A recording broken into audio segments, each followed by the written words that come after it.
tipo, que es el frente externo de Argentina, las exportaciones tan claves para conseguir ese insumo, ese producto que escasea, que son los dólares. Estamos con Miguel Ponce. Muchísimas gracias, Miguel, por estar aquí. Qué alegría, Luciana, estar de nuevo. Realmente sí. Miguel es, bueno, un especialista en comercio exterior, director del Centro de Estudios para el Comercio Exterior Siglo XXI.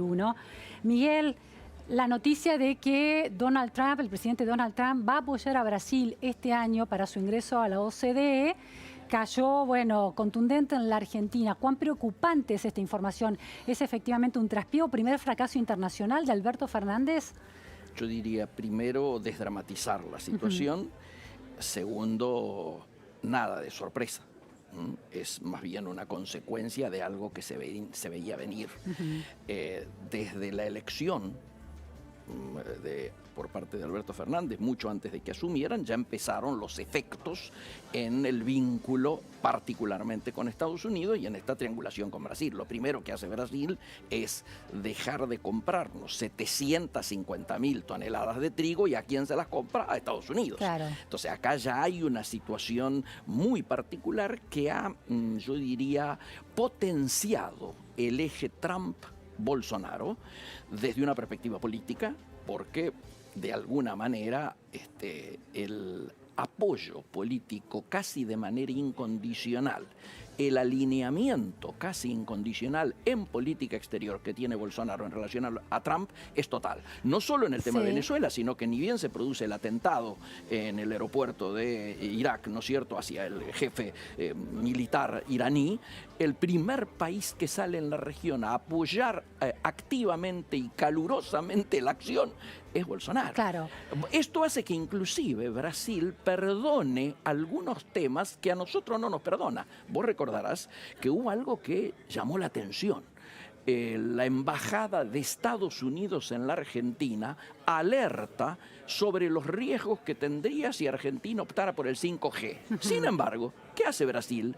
Brasil, que tiene, por supuesto, a China como su principal socio comercial. Claro, es un gran inversor, ¿no? También lo tiene como su principal inversor externo. Claro. Y dentro de esas inversiones externas, la primera planta de Huawei fuera de territorio chino la va a implantar en Brasil. Ahora, y esto se lo perdona a Estados Unidos. Claro, entonces esa capacidad de Estados Unidos de perdonar este pragmatismo de Bolsonaro a la hora de negociar también con China y convertirlo en un socio clave, sin duda, es un talento de la diplomacia brasilera, que siempre es muy elogiada, y un demérito de las estrategias diplomáticas del nuevo gobierno, que no tiene ese apoyo casi ideológico y de familiaridad que tenía el presidente Mauricio Macri. Yo diría, primero, a nadie tiene que sorprenderle el expertise de Itamaraty, ¿no es cierto? Siempre lo hemos dicho, sea el color político del gobierno que esté en Brasil. Los cuadros de la diplomacia brasilera con una política de Estado que se continúa así. Absolutamente, sea Fernando Henrique, Lula, Dilma o ahora Bolsonaro. En segundo lugar, Estados Unidos visualiza una situación muy particular en términos de Mercosur. A partir de ahora, Argentina, entre comillas, juega 3-1 dentro de Mercosur. Mientras... ¿Qué quiere decir eso, Miguel? Y van a estar alineados en términos ideológicos Lacalle Pou, el presidente de Paraguay, y Bolsonaro. ¿En qué? En plantear acuerdos de libre comercio por fuera del Mercosur. Vos fíjate, en la última reunión, esto fue tocado por arriba porque había dos presidentes que terminaban. El 5 de diciembre. El 5 de diciembre. Claro. El de Uruguay y el de Argentina, ¿no es cierto? Claro. De hecho, Uruguay ni siquiera mandó su presidente, fue la Tornopolsky, claro, la mujer del amigo Mujica. Pero en la próxima, que se realiza en junio en Encarnación, Paraguay, los 4 presidentes van a estar en su plenitud. Se cumplen ahí, algo que nadie está diciendo, los 20 años de la decisión 32, que surgió de una cumbre en Buenos Aires, donde se resolvió que nadie podía firmar acuerdos de libre comercio unilateralmente. Claro. ¿Qué van a hacer ahora? Es muy posible que allí anuncien o que en función de los 20 años ratifican esto y a todos lados van a ir juntos, o que Uruguay avance con esto que ya anunció de la charla con Pompeo, donde tratarían de firmar un acuerdo de libre comercio con Estados Unidos. Automáticamente Brasil va a plantear el acuerdo de libre comercio con China. Paradójicamente, entre Brasil y Argentina impedimos en tiempos del primer gobierno de Tabaré que Uruguay firmara un acuerdo de libre comercio con China. Sí, sí, ha cambiado la lógica del Mercosur. Absolutamente. Por eso es tan importante, perdóname, Luciana, yo lo vengo diciendo y ahora lo ha retomado nuestro canciller, por suerte. Debemos desideologizar nuestros vínculos diplomáticos para no seguir perjudicando nuestros vínculos comerciales. Ahora, eso, cuando te referís al canciller, te referís al canciller Solá. A Felipe Solá. Empezó a decirlo ahora. El posicionamiento de Argentina con este gobierno en relación a Venezuela, que tanto condiciona la relación con Estados Unidos, no está desideologizado en absoluto. Yo te diría lo siguiente, en eso ha habido, paradójicamente, por eso en el adelanto decíamos, todos los días cambia el escenario internacional. Hoy habría que felicitar tanto a México como a Uruguay, al país Uruguay, no a Almagro, al país Uruguay, y a Argentina por la posición negociadora que plantearon para la salida venezolana. Estados Unidos hace 48 horas, desde el Departamento de Estado, ha dicho y ha reconocido que se ha equivocado en la evaluación que tuvo en el tema interno venezolano, pensando que podía efectuar un reemplazo que inclusive hasta podía incluir alguna acción militar. El apoyo a Guaidó incondicional desde el principio del año pasado. Planteó ahora explícitamente que coincide con la posición de México, Argentina y Uruguay y que hay que negociar. Yo diría, en esto hay influencia de Vaticano también. ¿Por qué? Del Papa Claro, Francisco. el Papa viene hace rato planteando que solamente a través de una salida negociadora donde estén sentadas todas las partes, que es lo que viene planteando también. No era lo que planteaba el Grupo de Lima. Claro, ahora, esta posibilidad que se abre para, este cambio de escenario ideológico que estás planteando tan interesante con esta novedad desde la Casa Blanca, juega a favor de Argentina en ese sentido. Yo creo que juega a favor, sí. Lo que no juega a favor es esta correlación de fuerza en Mercosur, que ojalá se logre dar vuelta. Vos fíjate, Pero si juega a favor, ¿por qué entonces Trump está apoyando a Brasil en su ingreso a la OCDE y no sostiene el apoyo en favor de Argentina? Porque yo creo que ellos tienen fortalecido como vínculo principal en el eje de Estados Unidos-Suramérica que la cabeza del tema sudamericano la tiene Brasil. Pero el año pasado no era así. El año pasado no era así porque estaba Macri. Y porque además todavía lo de Bolsonaro era muy incipiente. Y porque lo de Venezuela no se había demostrado como fracaso, todavía no había transcurrido todavía había otras suficiente tiempo. Absolutamente, coincido totalmente. Igual lo de la OCDE, digámoslo por eso, no nos tiene que sorprender, no debemos dramatizarnos, pero también es una señal muy fuerte para darnos cuenta de la importancia que Bolsonaro, más que Bolsonaro, Brasil tiene para los Estados Unidos. Miguel, ¿cómo terminó el tema de que Estados Unidos había decidido no comprarle acero a Brasil y Argentina el año pasado? Fíjate vos, ahí dio marcha atrás con Brasil, pero no con Argentina, ¿no? Claro, eso se sostiene igual. Lamentablemente, igual no se llevó a la práctica. Está la resolución, pero todavía no se ha hecho efectiva. Lo hablaba el otro día con Madanes Quintanilla y Aluar sigue en términos regulares actuando.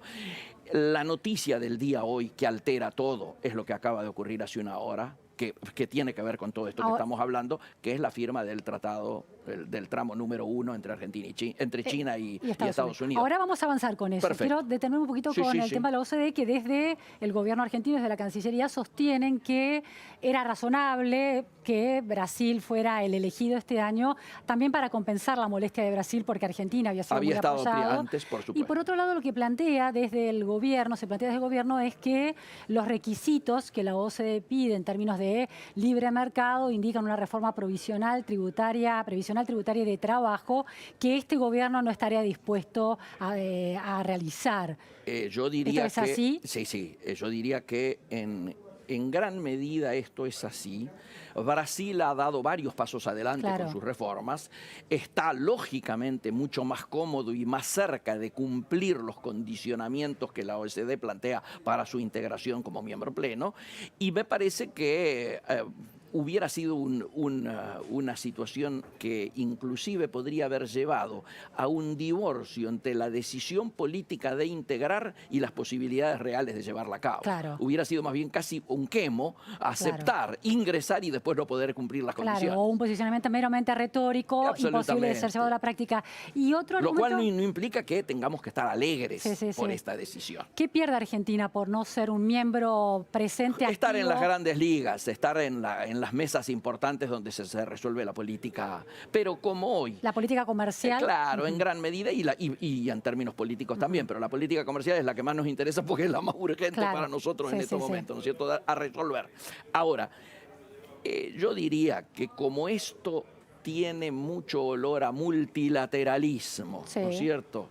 Cuando la hegemonía del multilateralismo era la que fue, uno diría esto hubiera tenido un costo mayor. Claro. Hoy, que los bilateralismos prácticamente son han vuelto a ser hegemónicos, esto se relativiza. Claro. Y una cuestión más en relación a lo de la OCDE, Miguel, desde la Cancillería, desde el gobierno argentino, se señalaba que países como Chile o Colombia, que integran la OCDE, de alguna manera, con las vueltas de la historia, que parecían ser países de economía milagrosas, están demostrando una serie de problemas. Ahora, en términos de exportaciones, la pertenencia, la inclusión de Chile como miembro pleno de la OCDE, ¿le trajo ventajas? Yo creo que sí. Yo diría que los números macro de Chile no están en discusión. Claro. Está en relación con el 85% del PBI mundial en términos de acuerdos comerciales. ¿Qué quiere decir eso? A ver, y que tiene acuerdos de libre comercio con el 85%, con países que producen arriba del 85% del PBI mundial, ¿no es cierto?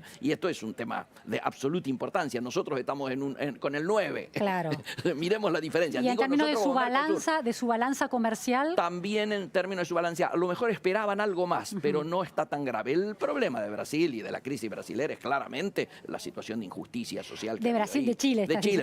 Claro, la situación de injusticia que es la que originó las explosiones sociales no resueltas aún, que han llevado inclusive a la reforma constitucional. Pero se está más cerca de corregirlas si hay un buen ingreso de dólares por exportaciones. Debiera. Depende de los acuerdos internos, ¿no es cierto? Debiera. Sí, es un punto de partida mejor. Es un punto de partida mejor. Obviamente nosotros hoy tenemos un saldo de balanza comercial positivo, pero ese saldo de balanza comercial positivo es no virtuoso. ¿Por qué es no virtuoso? Porque claramente no es que hemos aumentado nuestras exportaciones de manera significativa. Al contrario, diría, en términos de calidad y de cantidad, hemos concentrado y hemos primarizado nuestras exportaciones. Es decir, ¿en qué periodo esto? Yo te diría los dos últimos gobiernos. Los dos últimos gobiernos. Sí, desde 2011. Sí, desde 2011 en adelante el proceso de concentración y primarización no se ha detenido. Concentración, exportaciones del agro, y eso hace que sea primarizado. Y menos jugadores. Hay menos exportadores en cantidad, en número, que llevan más parte de la torta. Pero por otro lado, el superávit es logrado esencialmente por la feroz recesión, la caída de nuestras importaciones. Nosotros tenemos una matriz importadora, 84% destinada a la producción, al agro, a la industria y a la infraestructura de servicio público y privado. No son baratijas de China, sino insumos de capital para la importación. Bienes de consumo son solo 12%, lo otro es partes y piezas, insumos, bienes de capital, bienes intermedios, todo para la industria. El principal demandante de importaciones es la industria nacional. Claro, sí. Entonces el beneficio, la balanza de comercial positiva, en realidad tiene que ver con una caída de las importaciones por recesión y estancamiento de la actividad económica. Absolutamente. Y fíjate los meses, 17 meses de caída. Todo el periodo de mi amigo Dante Sica hubo caída en nivel de actividad. 14 meses de superávit comercial. Ahora, el gobierno anterior sostiene como parte de sus méritos, de sus logros, haber abierto mercados. ¿Eso es real o es cuestionable? Yo diría, primero, hubo mucha verborragia, es verdad. Tuvimos las reuniones de G20, estábamos en todos los escenarios mundiales. Esto en términos prácticos, digamos, en términos de efectividad es conducente, como nos gusta decir a nosotros, casi nada. Estuvo Diego Aguilar, embajador argentino en China durante el gobierno Uno de los mejores Mauricio trabajos, Macri. uno de los mejores trabajos que he efectuado. Se abrió ahí un Sí, frente comercial importante en China. Bueno, y en este momento estamos llegando a 70 frigoríficos reconocidos por China, habilitados por China para mandar carne. Eso es real, no es retórico. No, eso es real, no es retórico. Cuando llegó Aguilar se lograba exportar carne fría y sin hueso. Él a eso le agregó la carne congelada y con hueso y corderito patagónico, salvando una economía regional que llevaba más de 10 años de crisis, la de la Patagonia. Yo soy de allá, por eso la conozco bien. Ahora, en el año 2017 que la economía argentina parecía estar recuperando un vigor y fue el mejor año, digamos, de la gestión del presidente Mauricio Macri. Las exportaciones, en un momento en que la actividad no había entrado en recesión, la actividad económica todavía no estaba estancada. Sí. Subieron muy poco. ¿La balanza comercial en ese momento fue negativa? La balanza comercial todavía era negativa, claro. Todavía era negativa. De hecho, todavía no llevamos 2 años, de superávit comercial. Llevamos 18 meses va a ser ahora de superávit comercial. Bien, importante no aclarar, no virtuoso. Pasamos entonces ahora de este acuerdo bilateral entre China y Estados Unidos. ¿En qué consiste y cómo puede impactar en Argentina? Las coincidencias. Cuando yo vine acá la última vez contigo, se hablaba todo de la guerra comercial, y yo dije acá explícitamente, no es guerra, es acuerdo. ¿Por qué? Lo fundamenté en aquel momento, que ahora se confirma. ¿De qué manera? Vos recordarás que la primera reunión fue en Palm Beach entre Xi Jinping y Trump. A nadie le llamó la atención que una reunión de cumbre de esa naturaleza no tuviera un comunicado sobre lo que se había tratado allí. No hubo comunicado, no se supo qué se había acordado o desacordado. Lo que se había acordado es protagonizar juntos la revolución industrial 4.0. ¿Por qué? Porque hoy en día, en ese momento también, pero cada vez más, de manera más creciente, en aquel momento era el 80%, hoy es el 85% de todo lo que se transa a nivel mundial se hace a través de cadenas globales de valor. Obviamente China y Estados Unidos algo tienen que ver con eso. ¿Qué resolvieron allí? Esta revolución industrial 4.0, volcarlas a esas cadenas. Esto es inteligencia artificial, esto es Internet de las cosas y acelerar el proceso de robotización. Todo eso se ha volcado allí. ¿Dónde está la competencia? La competencia obviamente viene por la carrera por el control del espacio, por un lado, y sobre todo la guerra por las comunicaciones, por la hegemonía de la comunicación y la tecnología. Léase, perdóname que te interrumpa acá. Estados Unidos le lleva ventaja a China ¿en qué? En supercomputadoras, sin discusión. ¿China en qué le lleva ventaja? En el 5G. Que en el 5G, que a nivel comercial tiene una influencia muy grande. Hoy China, el 60% ya de la gente goza el 5G. Y en Latinoamérica se va a instalar por primera vez en Brasil. Miguel, hablabas de un escenario para Argentina muy distinto, que es el del escenario de economía de exportaciones concentradas y primarizadas. ¿Cuánto de esa primarización y esa exportación del agro, por ejemplo, que es clave en Argentina para el ingreso de dólares, puede ser impactada por este acuerdo que acaba de firmar Estados Unidos y China? Este acuerdo... Porque el año pasado ya se estaba volcando hacia China, Estados Unidos, en la compra de granos, ¿no? Sí, claro. Vos recordarás que los principales perjudicados por, entre comillas, la suba de aranceles, ¿no es cierto?, que originaba esta guerra comercial superficial, fueron los productores, los farmers de Estados Unidos. Hoy son los más alegres, son los que están brindando. De hecho, se han comprometido los Estados Unidos a comprar entre 40 y 50 mil toneladas más de granos a Estados Unidos. Y eso implica que va a dejar de comprarle el volumen que le compra Argentina. Podría llegar a dejar de comprarnos a nosotros. También podría dejar de comprarle a Brasil. Brasil tiene un excedente ahora muy importante porque con estas declaraciones que hizo contra Irán, Irán era uno de los principales compradores de trigo de Brasil y le ha hecho stop. Con lo cual es muy posible que nosotros empecemos a colocar trigo y granos en Oriente Medio y manteniendo, porque ahora sí va a depender de la competitividad y de si se firman o no tratados de libre comercio. Ahora pasa a tener importancia esto que plantea Brasil de discutir si vamos a un acuerdo como Mercosur o se rompe la decisión 32 y entonces ellos firman un acuerdo solo. Yo parto de la base de que se va a mantener la decisión 32 por lo menos en homenaje a los 20 años. Ahora, última cuestión. Por favor. El gobierno de la expresidenta, actual vicepresidenta Cristina Fernández de Kirchner, firmó un acuerdo para la instalación de una base china en Argentina. También está el acuerdo para la construcción de la represa. Eso hace que las relaciones del presidente Alberto Fernández y su gestión con China tengan buenas oportunidades de aquí en adelante. Sí, yo creo sin duda que le va a tocar al embajador que vaya un mejor tiempo que a nuestro amigo Guelar. Porque objetivamente el vínculo con China se va a mirar como un vínculo alternativo a la situación con los Estados Unidos. No lo vamos a notar ahora. ¿Sabes cuándo lo vamos a notar? Después que se dé el arreglo con el Fondo Monetario Internacional. Hasta el momento que salga el acuerdo, el tema va a ser con un bajo perfil. Claro. Se va a potenciar después que Argentina tenga resuelto su frente externo.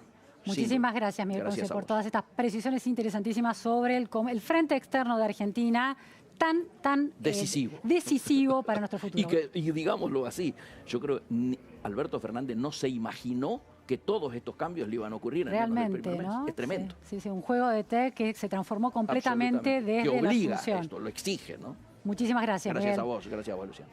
Bueno, volvemos al tema de piel sana, el dato duro, los rayos UV.